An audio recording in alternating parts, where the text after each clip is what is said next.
Thank you. What's happening in Germany?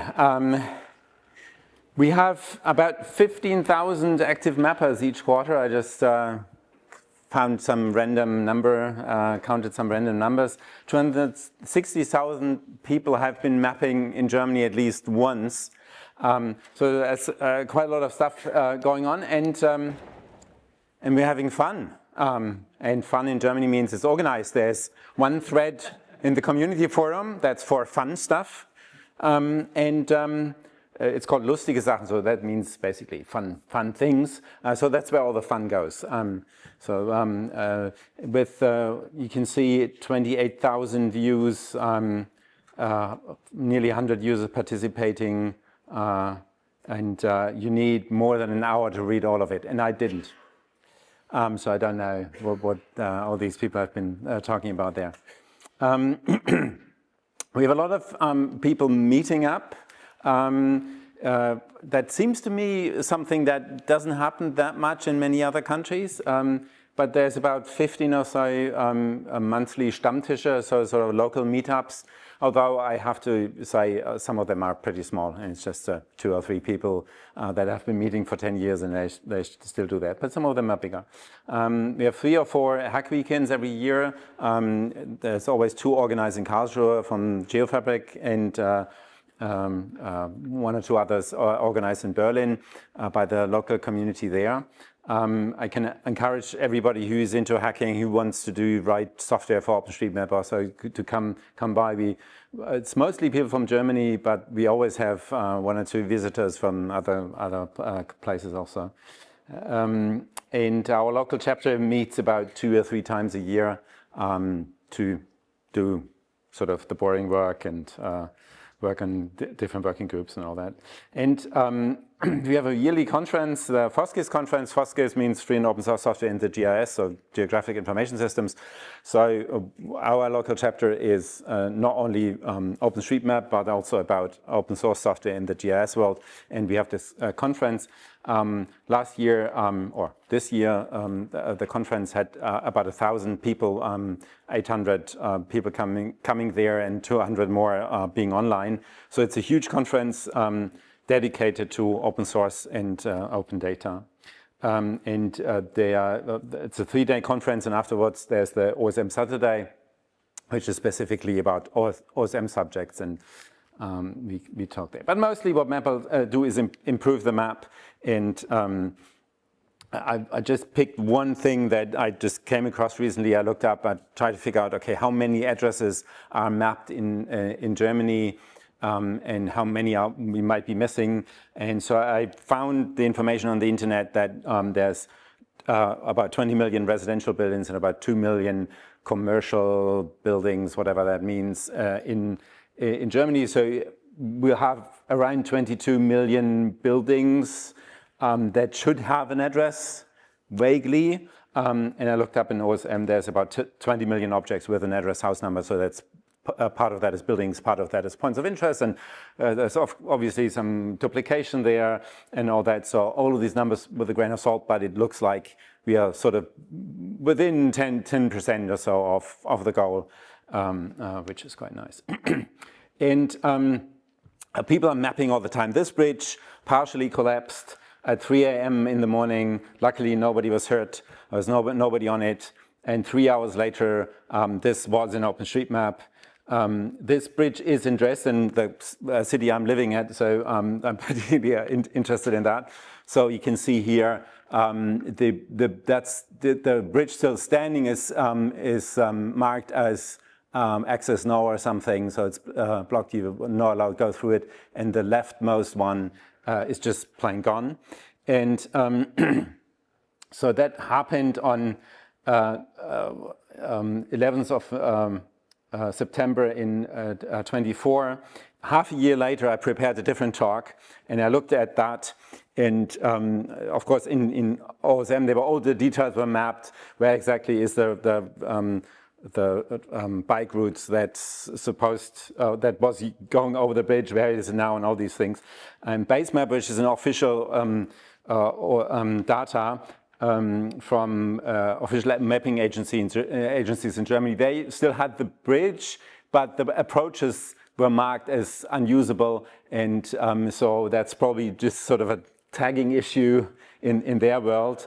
But at least you could see that they're not usable. Google Maps still had this bridge if you were routing, so that's half a year later, if you're navigating by car, it would route you around it, so it knew that you couldn't traverse it by car, but if you were as a pedestrian, it will still route you over this bridge.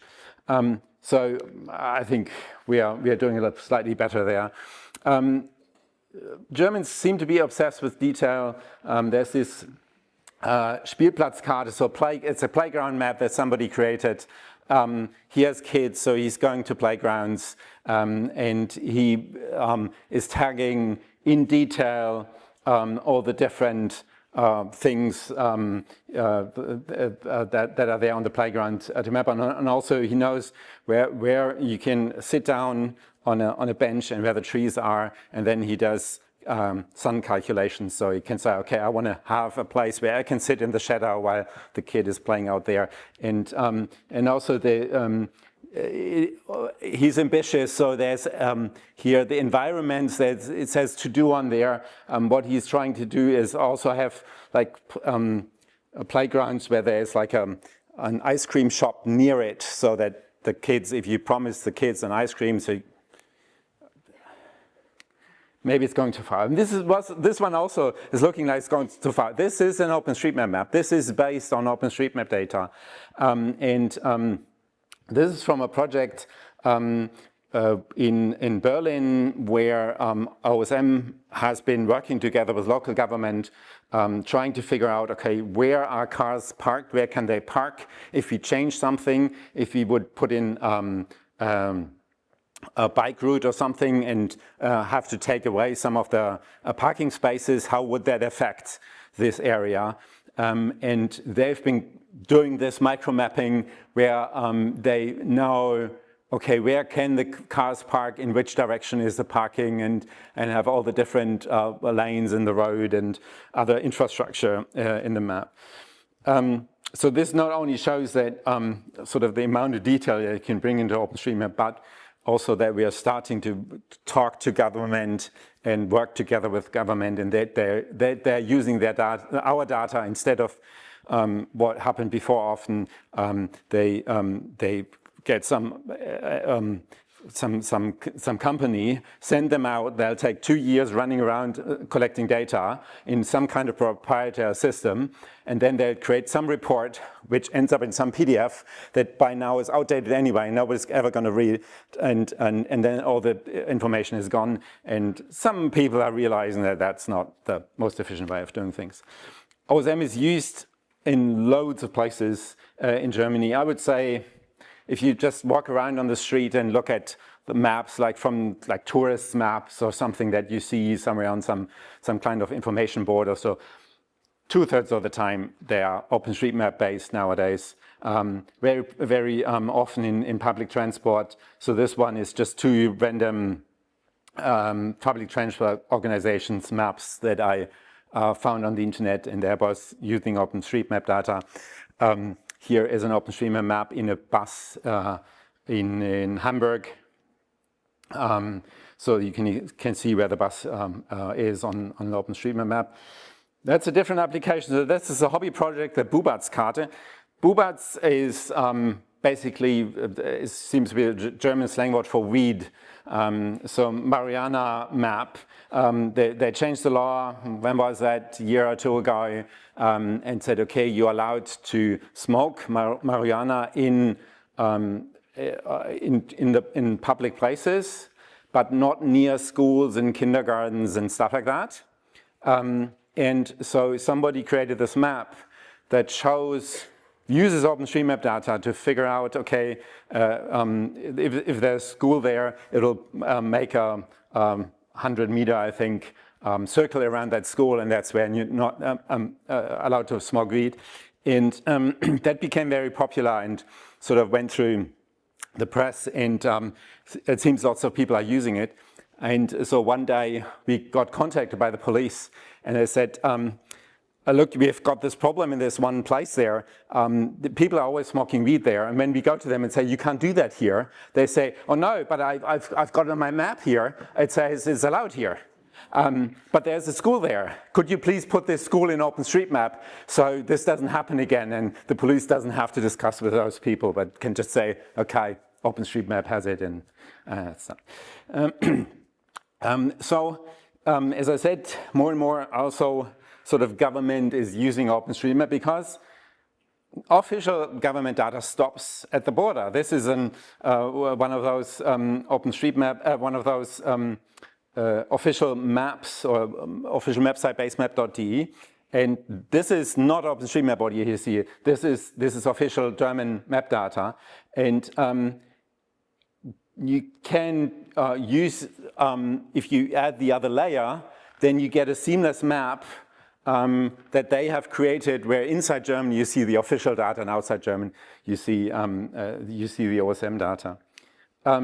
Another group of people using group of companies using OpenStreetMap is insurance companies. So Allianz is one of the biggest insurance companies in the world, and they have this special tariff for car insurance. You can reduce the rates on your car insurance if you always adhere to the speed limit and don't go too fast into corners and do other crazy stuff. So the idea was that people get sort of have a self-interest in driving safely. And so I think it's about a third of the price or so in maximum that you can get off your insurance tariff. So that's not bad. But then they obviously need a map to figure out, okay, what is the speed limit somewhere? And instead of paying lots of money to somebody, they are getting that for free from OpenStreetMap. And then, of course, sometimes what happens is something is wrong in OpenStreetMap. And people call up the insurance company and say, no, the speed limit is wrong here. I was driving perfectly and all of that. And then what they do is they say, we can't do anything about that. Go over there to OpenStreetMap and tell them. And sometimes people are clever enough to create a note, but most of the time it seems they're clever enough to find the one telephone number that we have on our website, which is for our press contact. And he gets then support calls from this company. And so this is a bit of a problem. More and more people using OpenStreetMap means more conflicts, more issues that come back to us. And we don't have, of course, the structure as a community, as a volunteer-based organization to cope with these kind of things. It took me a while, but I found somebody there responsible at that company and talked to them and said, basically, can we set up some way of maybe you pre-filtering the data and then giving it to us, or maybe you can map yourself? And they said, no. And so in the end, nobody's going to help their customers anymore. They are not, and we can't, and they are not, because they don't care, unfortunately. Here's another image that I stole from the German Hiking Association. They have realized, and more people in Germany have realized, that all the outdoor activity is based on OpenStreetMap data, basically. Nobody is using Google Maps to go hiking, or not many people. Most are using Komoot or All Trails or Strava, some of these companies, and they all get data from OpenStreetMap. Not always exclusively, but in some cases it's only OpenStreetMap data. In some cases they're mixing OpenStreetMap data with government data and so on. And so there's a lot of things happening in that space, a lot of people talking about OpenStreetMap and so on. In the German Hiking Association, which is like a big sort of association where all the other smaller hiking associations of different places in the country are members together. And they started this project where they created documentation. How are you supposed to map in OpenStreetMap like hiking routes, and what are you supposed to do or not to do? And they have a sort of self-paced learning thing online where you can go through that, and they have been giving courses in person and so on. So everybody is using OpenStreetMap, and OSM affects everybody's life nowadays. It's not only us here, but it's a lot of people out there, and we need to engage with them and answer their questions and solve their problems. I don't want to be this organization somewhere that creates this map and then somebody is affected. Let's say you have your plot of land and the hiking route, somebody put in the hiking route wrong and it goes through your land and people are walking there and nobody does anything about it because you can't contact anybody at OSM and all that. It is important that we feel the responsibility that we now have, although we might not have wanted that. We just wanted to map this thing or that thing that in our free time, but we created this, and so now we are responsible. FOSSGIS is our local OSMF chapter in Germany, and it's also the OSGeo chapter for Germany, Austria, and Switzerland. So OSGeo is the organization that is sort of responsible for or supports open source software in the GIS world, in the geo software. So all these QGIS and PostGIS and GDAL and all these things is OSGeo. So our organization in Germany has these sort of two sides to it. And we have about 370 members, 330 individual. There's about 40 corporations. It's not only corporations, some of it like research institutes and government organizations and all that. Not all of them are OSMers. I would say maybe a quarter to a third of them come sort of from the OSM side. We have a sort of a coordination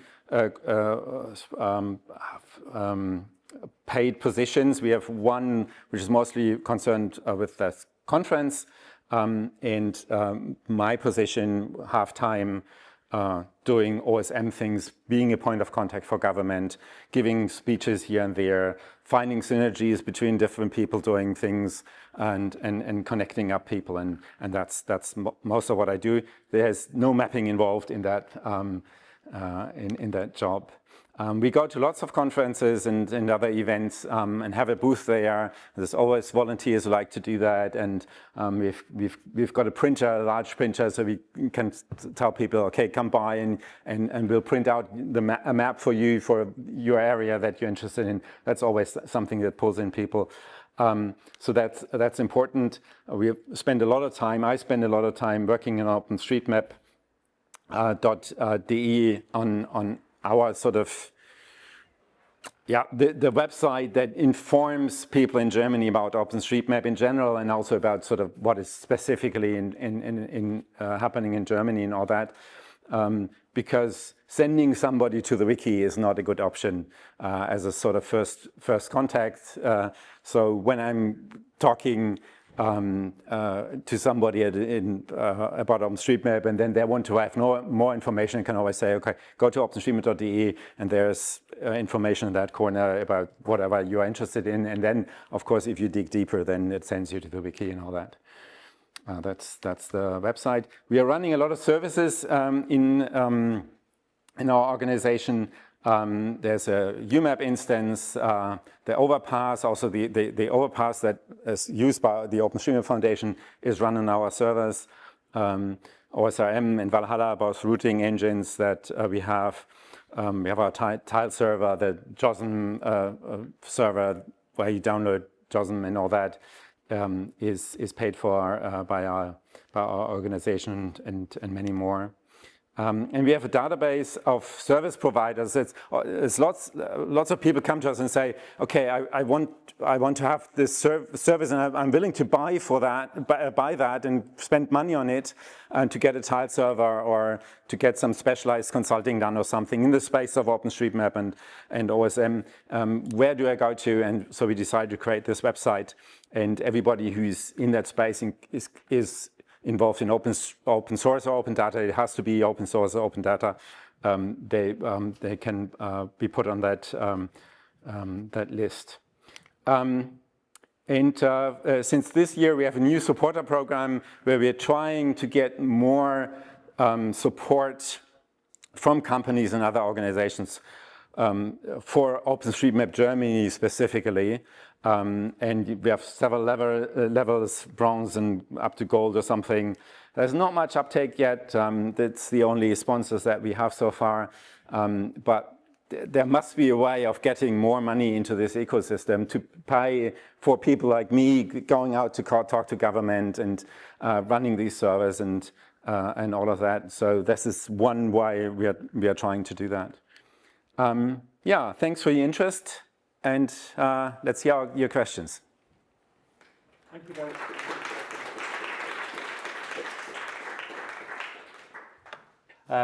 Can I invite questions, please? Nicole at the back there. I have a question, kind of a little bit of a personal question. So I am an active mapper who lives in Germany, but I typically don't map within Germany. I map like rural areas of the US, and I also don't have my location on my profile. So I'm curious, like how you calculated the mappers that are based in Germany. Like, what are the parameters that you use to? Repeat the question? Yeah, also. I do. How I counted the mappers that I had in my first or second slide in Germany, how I counted that, that was using looking at the OpenStreetMap history data from Germany, so counting edits in Germany. So it's not people in Germany, but edits in Germany. And of course, there will be some who edited from outside Germany, and like in your case, the other way around, people in Germany are editing outside. But yeah, that's how this number came about. Thank you. Any other questions? This one? You mentioned about people in Germany using OpenStreetMap for hiking. Well, people in the UK often still use printed ordnance survey maps for hiking. In Germany, do people who go hiking, like sort of normal people, is there a print map that is quite common in those groups, or is it all just OpenStreetMap and digital apps now? Yeah, the question is about whether people are using printed maps also in Germany, and they don't. There are some statistics. I don't remember the numbers in detail, but somebody did some study, asked people what they're using, and most people nowadays use their smartphone, and they might have an addition, if they are like serious hikers, maybe then they might also use other maps, but not that many. There are official German maps by the German mapping agency, and there are, I mean, what people sometimes use is like maps from like tourism agencies and these kind of things, which are very specific to one area and have like the nicest maps or something. But most of the people are using smartphones nowadays, and the official maps don't play a large role in. It's a bit different from Ordnance Survey. In Germany, they don't play a large role in outdoor activities.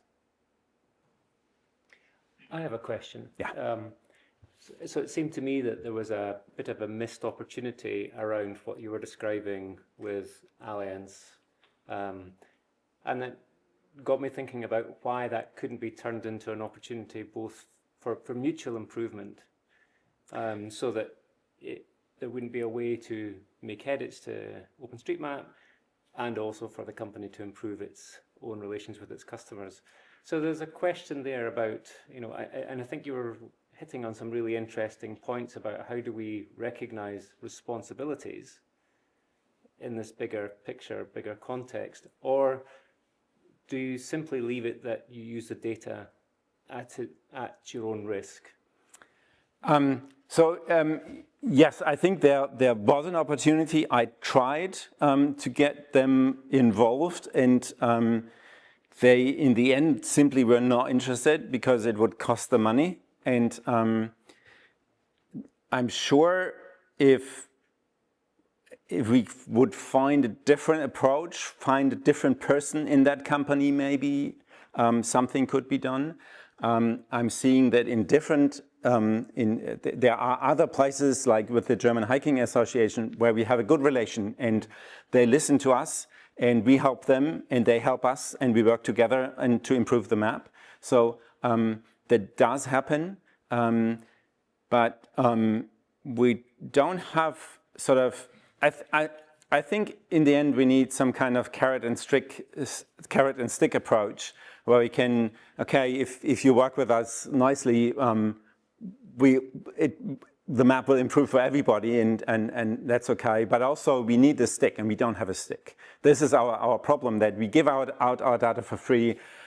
Nobody has found yet a way how to block sort of those people who just take and never give anything back, block them from OpenStreetMap or something. And I think we need to build strategies for that. And I don't know yet what that is, and I would love ideas and discussions around that, because yeah, this is I think make or break. I mean, this is if you can't find a way of involving all these companies, and Alliance is only one of them, to at least give back something a little bit. Yeah, then we're probably not sustainable in the long term. Yeah. I mean, to me, the stick is getting customers' satisfaction improved. That the way of trying to capture and frame that back to the company would be one of the levers to try to pull. But it sounds like you've tried that and it hasn't really worked. So. Yeah. So in this case, I think the problem is that they're not making money out of that. They are losing money out of the special tariff. For them, they see it only as something producing costs and not something producing income. And if they're seeing it through that mindset, it's very difficult to change that.